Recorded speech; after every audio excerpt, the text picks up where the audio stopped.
Ժողովուրդ օրաթերթը գրում է. իշխանությունը դեռ չմարսած անիվում մսխված 25 միլիարդ դրամ գումարը ստեղծել է գումարների ենթադրյալ վատնման նոր մեխանիզմ։ Բանն այն է, որ իշխանության վերնախավը հիմնադրել է Enterprise Armenia Business կենտրոնը, համաձայն այս կենտրոնի կայքի կենտրոնի առաքելությունն է օտարերկրյա և տեղացի ներդրողների համար ապահովել գործարարությամբ զբաղվելու բարենպաստ միջավայր, դիրքավորվելով Հայաստանը որպես ցանկալի ներդրումային ուղղություն համաշխարհային հարթակում։ Կազմակերպության նպատակն է ներգրավել օտարերկրյա նոր ուղիղ ներդրումներ և խթանել վերաներդրումները, ապահովելու Հայաստանի կայուն տնտեսական աճն ու բարգավաճումը։ Սա գրեթե նույն բանն է, ինչ որ խոստացել էին կատարել Անիվի դեպքում։ Ես հիշեցնեմ, որ Անիվ հիմնադրամի պարագայում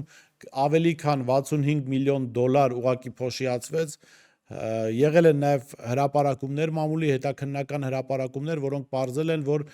այդ միլիոնավոր դոլարները, տասնյակ միլիոնավոր դոլարները հիմնականում փոշիացվել են ՔՊԱ-ականների հետ փոխկապակցված անձանց պատկանող ընկերությունների միջոցով։